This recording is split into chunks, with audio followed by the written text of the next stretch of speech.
Fala, meus queridos, hoje a gente vai falar sobre o setor que está mais presente no Ibovespa e também no dia a dia do brasileiro, que são os bancos. E mais importante do que isso, a gente vai fazer uma análise para tentar descobrir qual é o melhor banco para a gente investir o nosso dinheiro. Lembrando que eu vou focar aqui a nossa análise nos quatro maiores, né? Itaú, Bradesco, Banco do Brasil e o Banco Santander. E lembrando, eu vou fazer essa análise comparativa mostrando como eu gosto de analisar ações de um mesmo setor.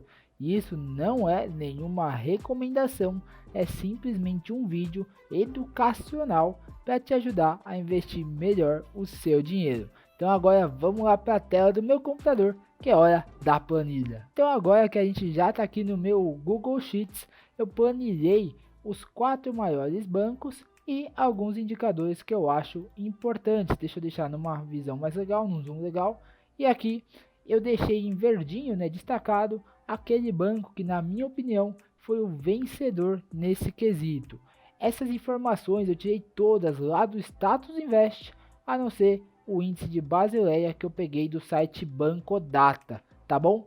E outra coisa, eu vou falar aqui a minha opinião sobre o setor, a minha opinião sobre esses bancos que estão na tela, mas eu quero te lembrar que aqui no primeiro link da descrição vou deixar um relatório completinho com a opinião do pessoal da Levante, que é especialista em ações, são analistas certificados e que tem lá inclusive duas recomendações de compra que eles disseram qual preço que eles acham que é justo, até qual preço que eles acham que vale a pena investir em duas ações do setor de bancos. Então, se você quiser conferir, é só baixar esse relatório. Mas vamos lá, eu trouxe aqui alguns dados que eu acho importantes. Então, começando pelo market cap, isso nada mais é do que o valor de mercado de cada uma dessas empresas. Eu, Gustavo, tendo a dar preferência para aquelas empresas que têm um market cap menor, porque pensa o seguinte, é mais fácil você valer 100 e dobrar para valer 200, ou é mais fácil você valer 200 e dobrar para 400? Sempre quem é menor tem uma chance muito maior, né? Tem uma facilidade maior para crescer, porque afinal uma pessoa, uma empresa que vale a 100 só precisa ganhar mais 100 para dobrar de valor. Agora, se ela já vale 200, para dobrar de valor, ela precisa ganhar mais 200. Então é o dobro da anterior. E é por isso que, nesse quesito, na minha opinião, o Banco do Brasil é o vencedor, porque ele é o banco que tem o menor valor de mercado dentre esses quatro que a gente está analisando aqui. Então o Itaú tem 266 bilhões de valor de mercado, o Bradesco 203, o Banco do Brasil 97 e o Santander 146. A próxima informação que eu trouxe aqui é o PL de cada um desses bancos. E aí a gente já consegue perceber que Itaú e Bradesco têm um PL parecido na casa dos 15.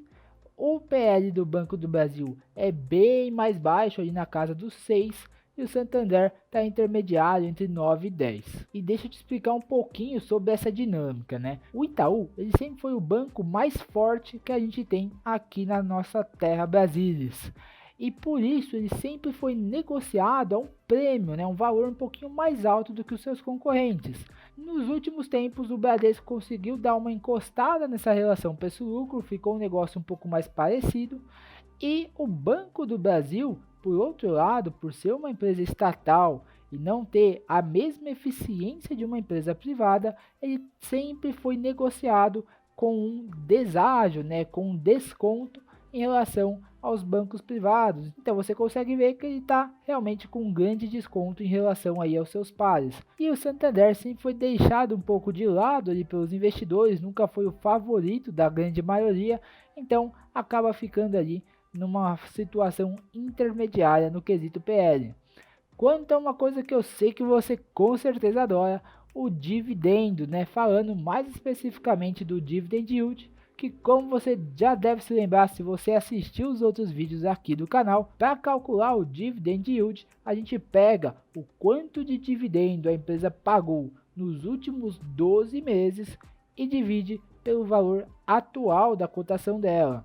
Então, fazendo essa continha, a gente chegou que o Santander é quem está melhor no quesito dividend yield. Está um pouco acima de 7, enquanto o Banco do Brasil 4,5, Itaú 4,5 e Bradesco 3,5. E eu acabei não comentando, né, mas aqui eu destaquei o Banco do Brasil no quesito PL, né, já que ele é o mais baixo e como você já deve saber também, o PL é o número de anos que demoraria para você recuperar o seu investimento se a empresa mantivesse os seus lucros constantes.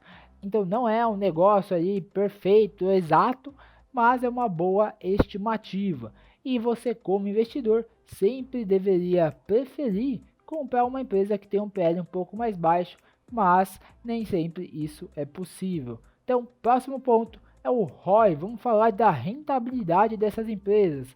A gente tem o ROI e a margem líquida. Então, se comparando esses dois indicadores para os 4 bancos, o Santander ganhou nas duas. Pelo menos considerando esse período aqui que a gente está analisando, que é os últimos 12 meses, contando da data de hoje. Então o Santander está com um ROI um pouco maior, de quase em 15%, e uma margem líquida acima de 23%, que é bastante coisa. Não sei exatamente, não entrei a fundo para saber se isso tem algum evento não recorrente. Estou mostrando uma análise comparativa um pouco mais superficial para facilitar a vida e não prolongar demais o vídeo também. Próximo item é a Basileia. Quando a gente fala de empresas do setor bancário, não é comum a gente falar de dívida líquida sobre EBITDA, por exemplo, que seria o indicador para a gente medir a alavancagem das demais empresas. Quando a gente está falando de bancos, o normal é a gente olhar para a Basileia. E a Basileia nada mais é do que o seguinte, um exemplo bem fácil para você entender como é que a gente chega nesse valor.